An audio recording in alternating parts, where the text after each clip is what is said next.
Hi guys, White Warlock here. This video will be a full build guide video for the Freezing Warp Stormweaver character.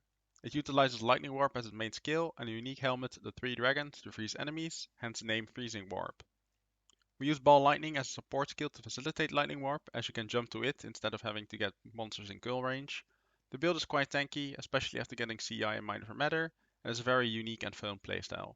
I will discuss the mechanics of the build first, then show all the skills and support gems, followed by the Scare and Path of Tree. Then I will talk a little bit about what are the things you can try high budget, a brief description of the leveling process, and what to do before you get to CI.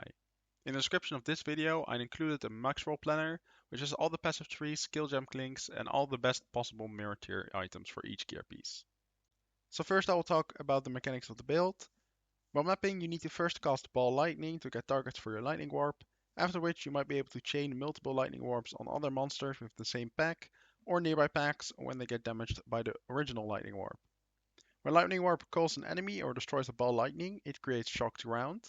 And by stacking shock or ailment magnitude, you can really stack up this shock to deal a ton more damage, and especially with the Strike Twice Ascendancy node, you can double this increase of damage, massively boosting your damage, especially against rare enemies and bosses who will survive your initial hits.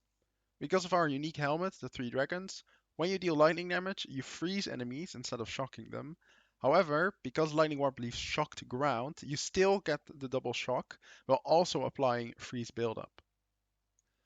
When you do freeze an enemy that doesn't immediately die to your Lightning Warp damage, like rares and bosses, you can use the Comet skill to consume the freeze and deal a massive amount of damage. Be careful though, because the casting time of Comet is very long, so you need to make sure you can't be interrupted by other monsters or effects during the cast. For movement, we use the Shield Charge skill. This allows us to prioritize Energy Shield over movement speed on our boots. However, I wouldn't fault you over still choosing movement speed, as it is nice for some boss mechanics and quality of life. I noticed that Shield Charge moves really well around terrain, much better than your dodge or even your character at low movement speeds, so I can definitely recommend running it anyways. We also utilize the weapon swap system by swapping to a staff with plus levels to all skill gems and a different tree to boost the conductivity curse and the sigil of power skill of the staff itself. For defenses, this build can go well over 4000 energy shield and mana, and we utilize these stats to the fullest potential with CI and Mind of Matter. Through CI, we are immune to chaos damage, and Mind of Matter defends our 1 maximum life when we run out of energy shield, providing more than 4000 extra effective HP, and supporting it with massive regen so you are even better protected against all damage that does not one-shot you. We also have around 60% chance to block using a high block chance shield, and we also freeze enemies, making them unable to act for quite a while. The last Ascendancy node we take also gives us 40% elemental damage recoup as energy shield, providing another defensive layer. I'll now go over every skill and support gems. For Lightning Warp, we use 4 main support gems, where one gem can be changed depending on whether you're bossing or mapping.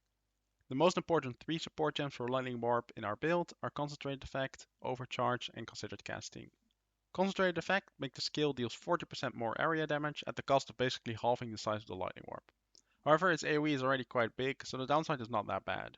When you reach the point where you can easily one-shot every monster, you could decide to instead take Magnified Effect for more AoE, but since Concentrated Effect provides a lot more damage, I would always recommend sticking with Concentrated Effect as the AoE is still large enough. Overcharge massively increases the magnitude of shocks inflicted by the shocking ground left by Lightning Warp. This gives us a massive damage multiplier, especially considering the effect of our shock is always doubled due to our Ascendancy.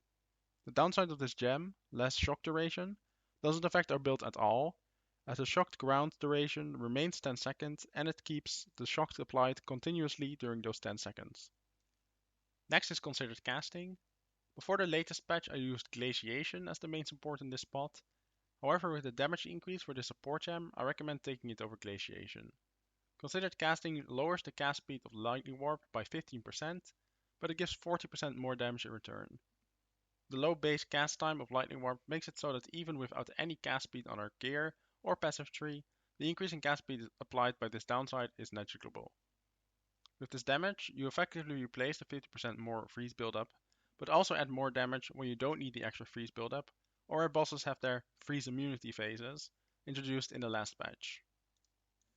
Shock Siphon provides an additional defensive layer during mapping, but should be replaced when fighting a boss.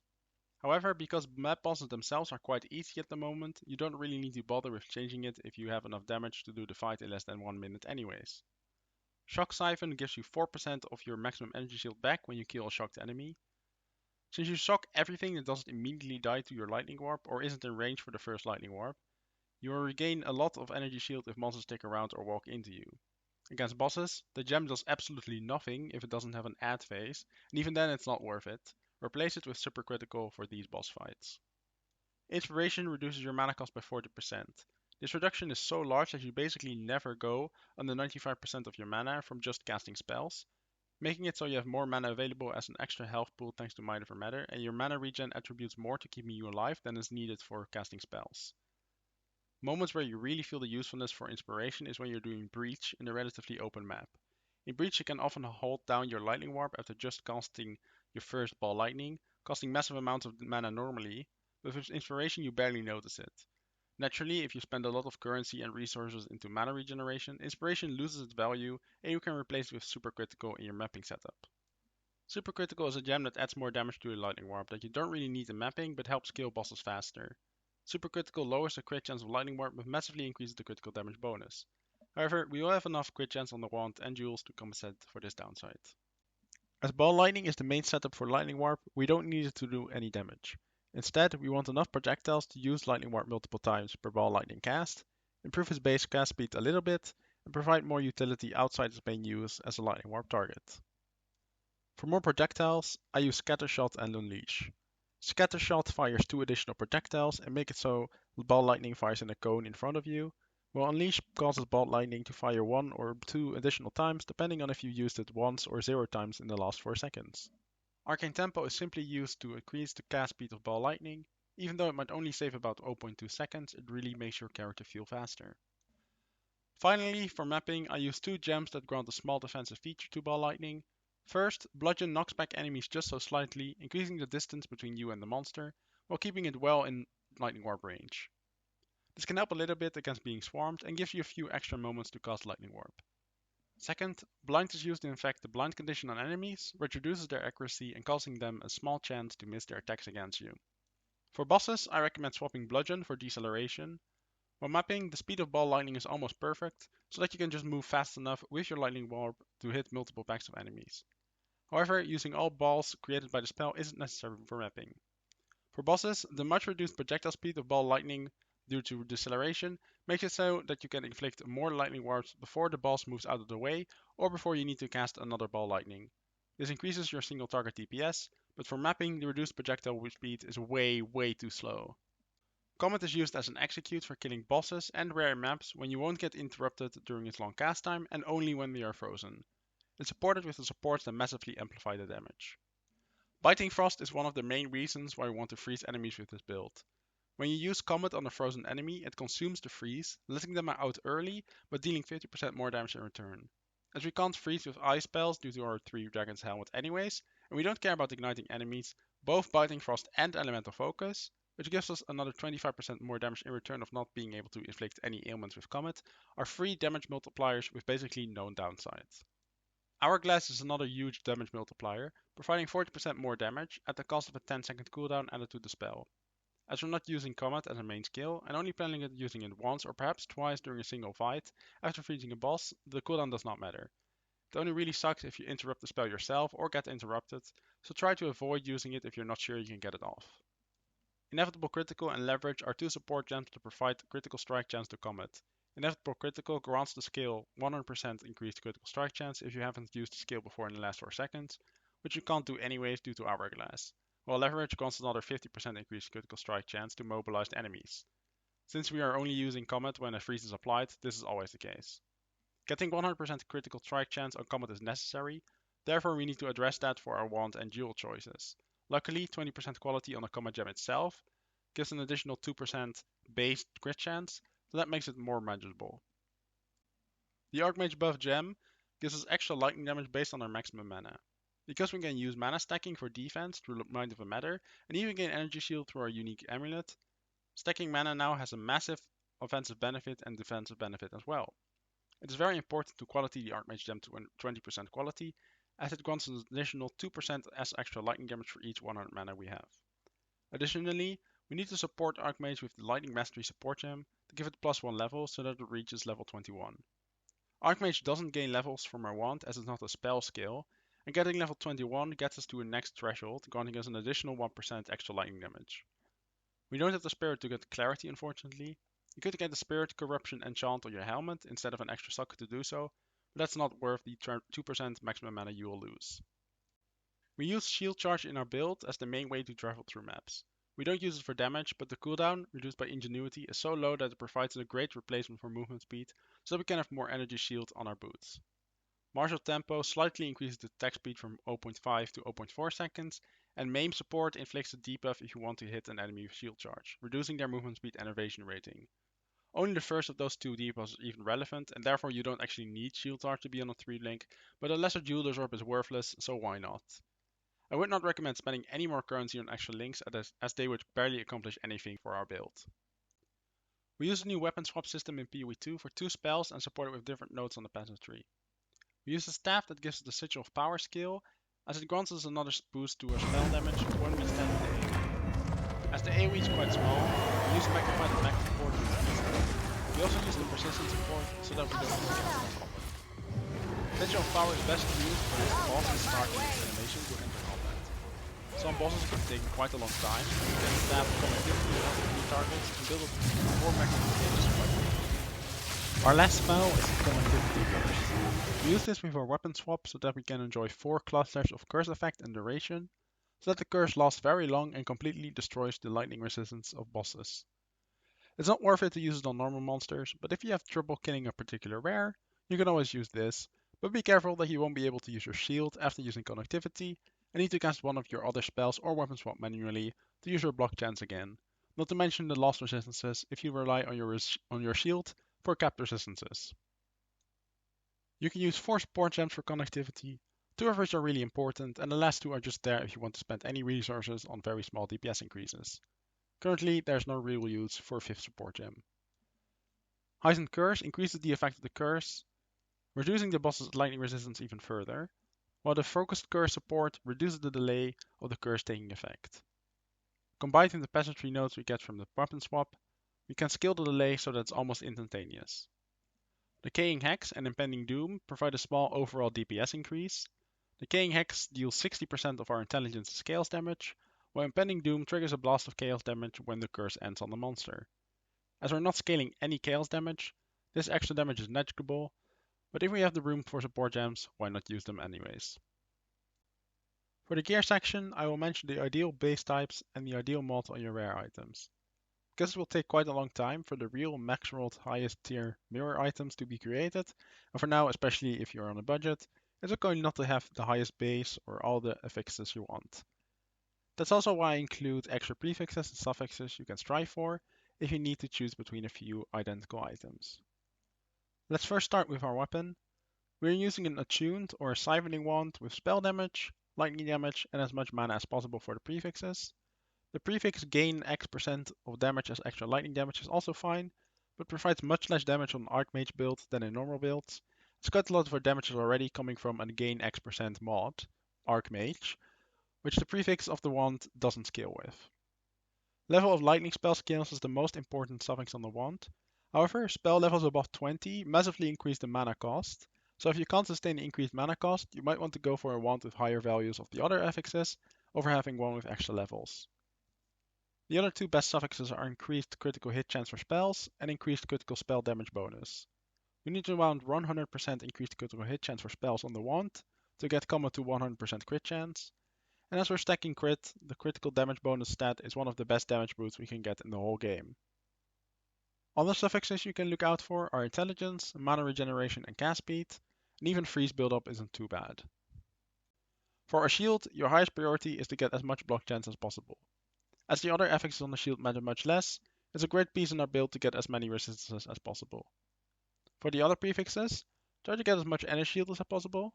Any prefix that gives energy shield is fine, as long as you get high block chance roll, you should really focus on the suffixes.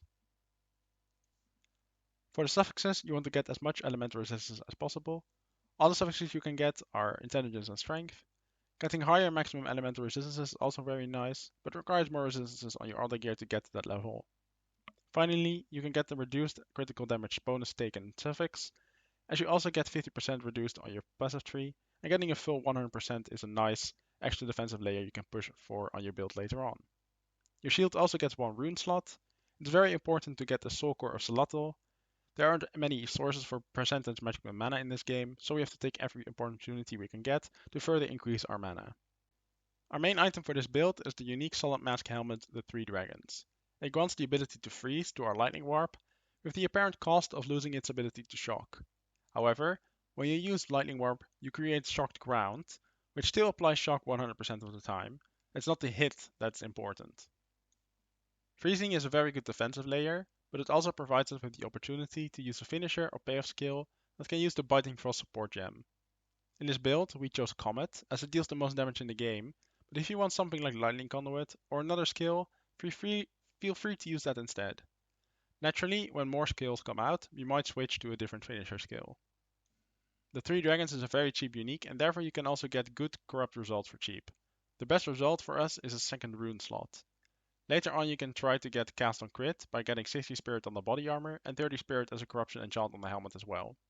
For the runes, we want 2 Soul Core of Salatls, which increases our maximum mana by 4%. The Everlasting Gaze is the unique amulet that allows us to go Eldritch Battery, CI, and Might of Matter all together. It gives us up to 30% of our maximum mana as extra maximum energy shield, allowing us to stack mana. Combining it with Eldritch Battery converts all our energy shield from our gear to a mana, which then gets turned back into energy shield by the amulet, but this time also taking all other mana sources we got into account.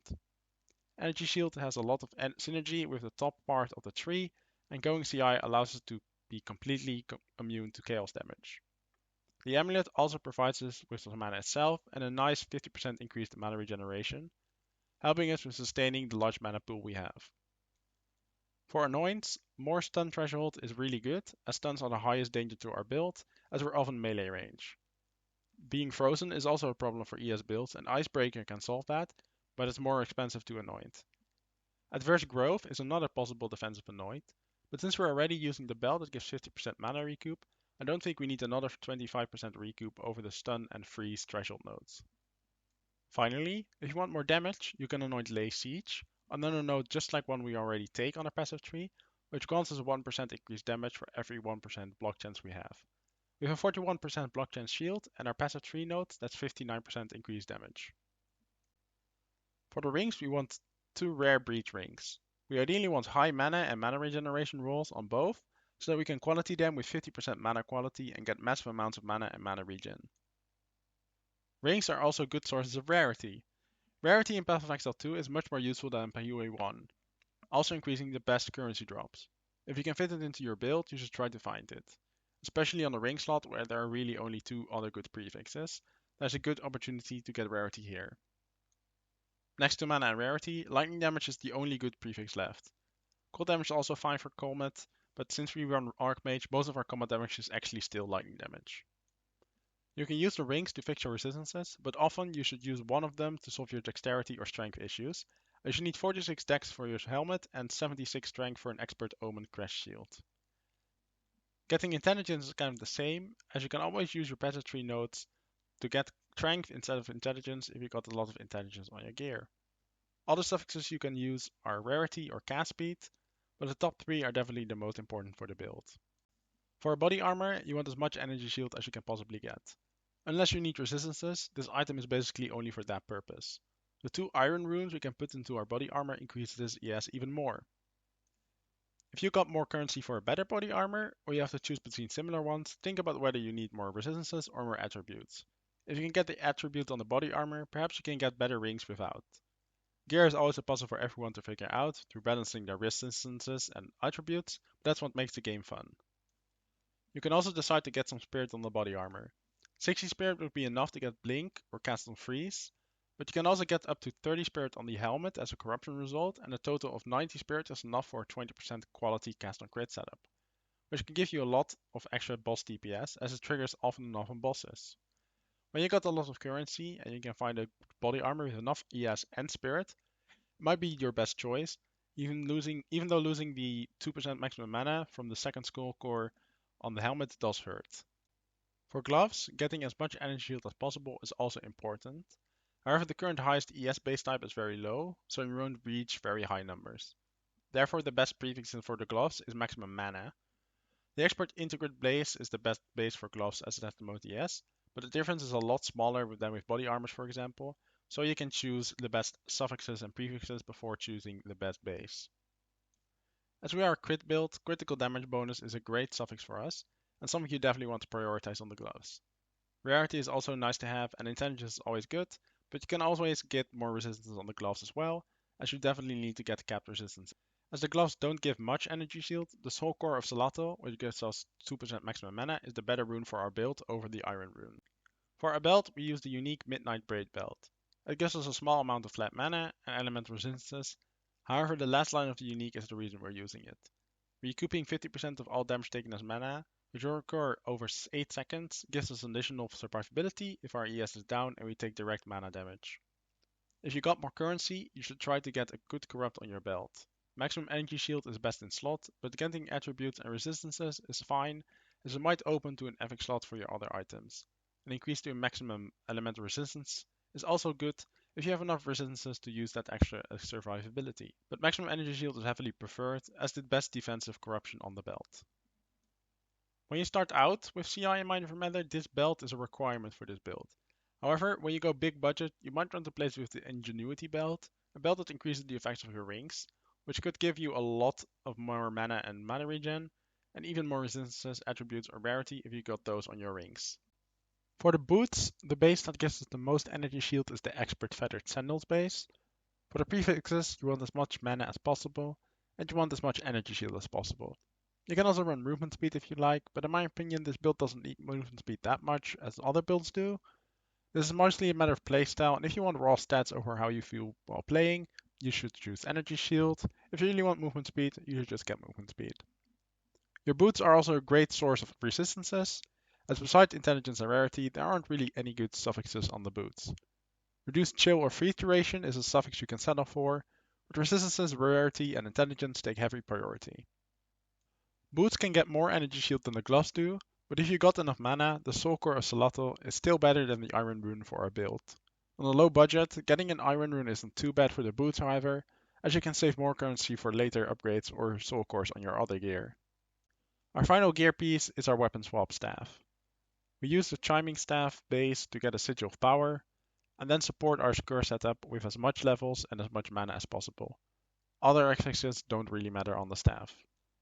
To get as much mana as possible, you need the mana and hybrid spell damage and mana prefixes, while you want intelligence as a suffix. The most important stat on the staff is plus levels to all spell skills. You want a level 21 Sigil of Power, which you can reach by getting a level 18 Sigil of Power base, and then getting a plus 3 to all spell skills suffix. The other suffix you might want is more mana regen, as the curse will cost a lot of mana, so the brief moment you are in your staff, you can regen your mana a bit faster. Don't spend too much currency on your weapon swap. It's the last part of your build, and even getting a lower level of Sigil of Power is fine if you want to upgrade your other gear first. You can also go for more plus levels to all lightning spell skills, which is higher numbers that can be cheaper, as that will increase the power of the Conductivity curse, but it will cost some extra damage you would get from a higher level Sigil of Power. From level 90 onwards, we will have access to 7 jewel slots in our build. Because we want a 100% crit chance for our Comet, we need to have an average of 26% increased critical hit chance on every jewel, assuming we have a wand with 100% increased critical chance. I will show the math later on in the video, so you can put in the numbers for yourself if you have different numbers. However, in any case, it's likely you will need both critical hit chance mods on every jewel. More critical hit chance means that your lightning warp will also crit more, but you could also stick to the minimum of 26% and try to get the other mods as good as possible on your jewels. You also want the fastest start of energy shield recharge mod on 2 of your jewels. 3 is also good, but more will eventually lead to diminishing returns. The best offensive mods on the jewels are Magnitude of Shock and to a lesser extent Magnitude of Ailments. This will increase the shock you inflict through Lightning Warp shocked ground, and since we double our shock through our Ascendancy, this mod has great value for us. Other good offensive nodes are Increased Spell, Lightning, and Elemental damage. However, you want to use at least one, if not both, of your prefixes for defense. The best mod you can get is Maximum Energy Shield, while Energy Shield recharge rate and increased block chance are also fine choices. For the CI version, I will show you 3 passive trees. For more details, check out the Maxwell planner in the description.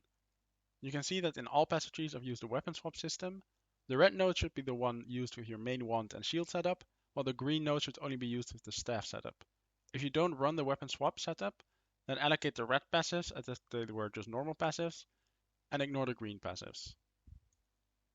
The first tree is a level 83 passive tree you can start out with when you begin using CI, Mine for Matter, and Energy Battery. You should only use these three when you get both the unique belt and the amulet. The tree is focused on jewel slots, energy shield, stun threshold, mana regen, and block chance, as well as 2 clusters of lightning damage and elemental damage. If you begin earlier in the level 83, you can remove the bottom left jewel slot and the lightning pure power cluster. Keep in mind that if you do so, you might need to use less curse nodes on your weapon swap. The level 93 gives you a total of 7 jewels, which you need for the 100% crit chance on Comet. Additionally, we get some more crit chance on the right side of the tree to support this. We also picked up the skill duration nodes for the weapon swap, so that our curse and especially our Sigil of Power lasts longer. The final 10 points should be spent on an energy shield and a critical hit bonus cluster on the left, while the final 2 points should be spent on the heavy frost notable on the right side of the tree. This notable has been changed last patch, so that would only ignore the resistances of frozen enemies if they're not below 0. So if our curse would do that, it wouldn't nerf our build. Additionally, the cold damage from Comet will now also not be affected by boss resistances, while the extra freeze buildup is also pretty nice. So obviously we are Stormweaver, we're a mana stacker and we're using shocks, so our first 3 Ascendancy notables are kind of locked. The first Ascendancy notables you want to get are the 2 Arcane Surge notables, Constant Gale and Force of Will. While we are a build that doesn't really abuse cast speed, we do really need the mana regen, and having permanent Arcane Surge is also the best while leveling. You want to take the Strike Twice notable third, which comes in handy when reaching the map bosses. And finally, you want to take the Heart of the Storm for extra defenses. Unfortunately, even though we crit all the time, the Tempest Color notable, which casts the Elemental Storm spell whenever you crit, doesn't really work for our build, because Ball Lightning crits too much, and if it crits just when you fired it, the storm will appear next to your character, which is not where the monster is. You could respec every time you want to do the bosses, and use it for bosses only, but I don't like to do that every time, and the recoup offered by Heart of Storm is also useful for bosses, so it's okay to have it on against them anyways, as long as you don't get one shot. Alright, now a portion for the maps for this build. Don't worry, you can skip this. The TLDR is that you need 282% crit chance on your wand and jewels combined, and that you want 39% faster start of energy shield on 2 of your jewels, so 20 plus 19%. First, because we want Comet to have 100% crit chance, we need to calculate how much increased critical hit chance you need. As long as you keep the same tree as I do, you would only need to insert the crit value of your wand, and then you can find out how much critical hit chance you need on your jewels to get Comet to 100% crit chance. So the formula for critical hit chance is base crit chance times 1 plus increased crit chance modifiers times 1 plus more crit chance modifiers. A 20% quality Comet has 15 base crit chance, and our build has no more crit chance modifiers, so the equation can be simplified like this. Crit chance is 15 times, and then between brackets, 1 plus increased crit chance modifiers. As we need 100% crit chance, you can calculate the total amount of increased crit chance you need on your support gems, your gear, the tapestry, and your jewels. For the calculations, I will use X as a variable for increased crit chance modifier. We are also rounding against us, so we always have a buffer. So for Comet, the amount of increased crit chance you need equals to this. First, you need to equal 115 times 1 plus X. This equals so that 1 plus X equals 6.67, so X is 5.67. That would mean that we need a total of 567% increased crit chance on our tree, gear, support gems, and jewels. Our passive tree gives us a total of 135 increased crit chance, which we will have at level 90. The support gems for Comet give us an additional 150% increased crit chance, assuming we are hitting an immobilized target, which is what we want to do anyways, as Comet should only be used on frozen enemies.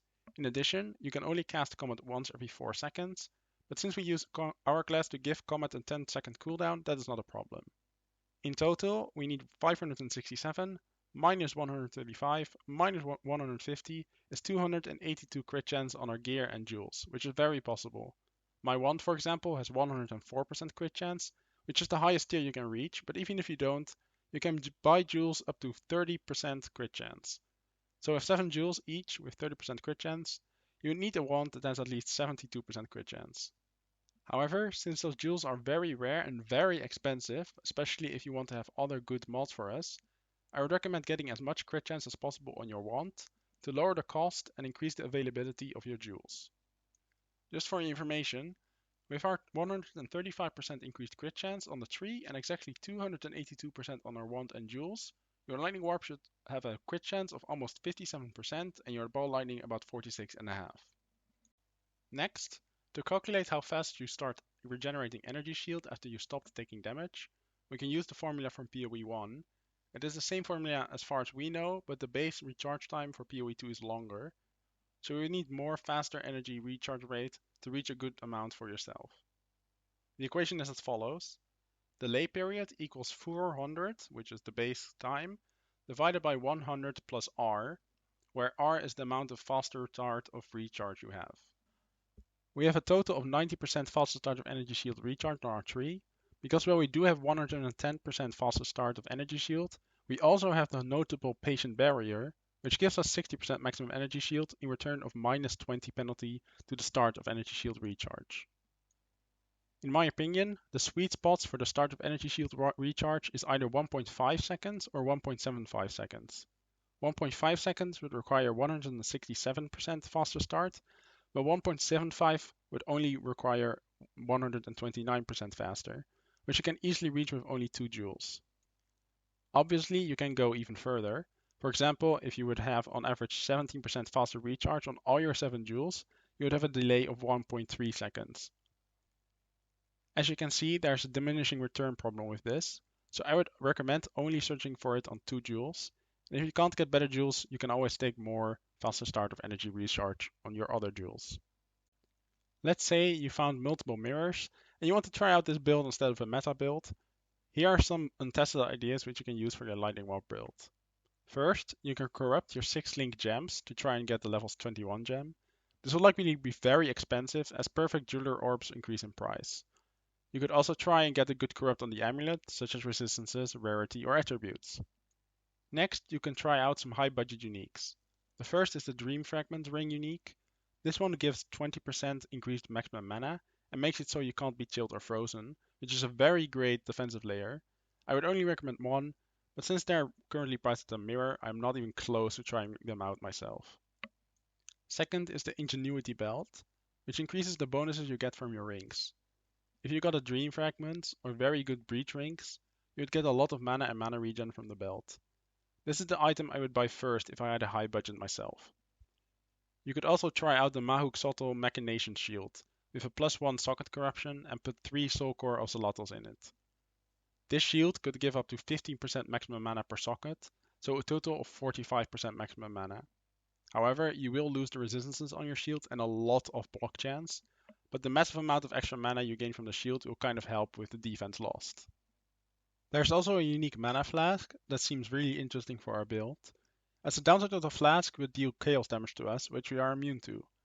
However, there are currently not many on the market, and they are 70 divines each, so I am not able to test it if it deals enough damage to justify the price. For the last item, you could try out the unique jewel, the Adorned, and use magic corrupted jewels with crit chance and maximum energy shield for a massive amount of energy shield. I'll still have enough crit chance for the 100% crit on Comet. If you do this, you might also want to grab more jewel sockets if you can. Finally, you could also play around with cast on crit. For that, you will need 90 spirit, as cast on crit's 20% quality will reduce its spirit cost from 100 to 90. To get this amount of spirit, you would need 60 spirit on your body armor and 30 spirit as a helmet corruption.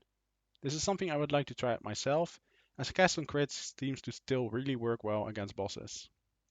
For leveling, I would recommend starting out with Spark if you want to stay with lightning skills. If you don't particularly care what you use early, I would just recommend watching a leveling guide on YouTube and follow that one until at least Act 2 Cruel or just into endgame. You can only start using Lightning Warp as the main skill once you got Ball Lightning, which is a tier 11 skill gem. You should get this around Act 2 Cruel, I believe. Remember to keep a look at your vendors as well whenever you level up, as they will have new items each level and can provide you great upgrades. The most important item you can get is a plus levels of spells on your wand or staff, as this will give you a massive damage boost, as long as you can deal with the mana sustain.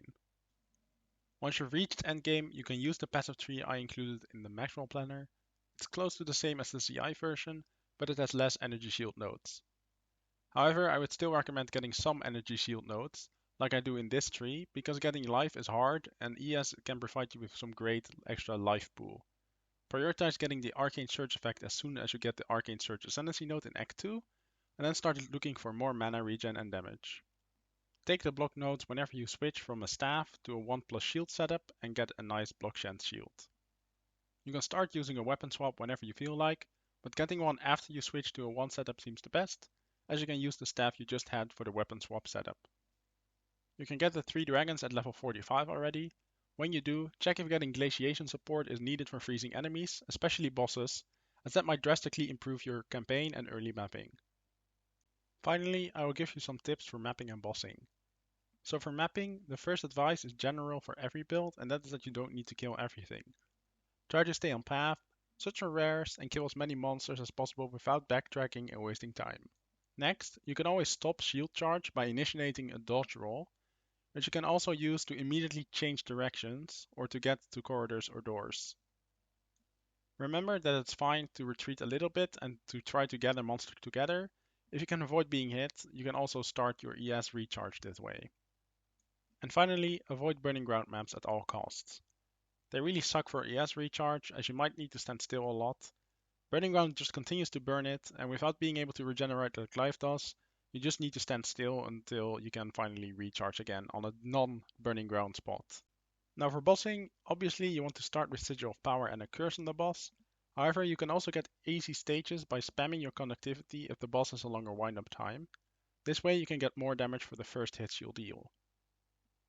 And finally, whenever you use Comet on frozen bosses, be aware that when you do, the freeze ends and it can start its attack and effects immediately again as soon as the Comet lands.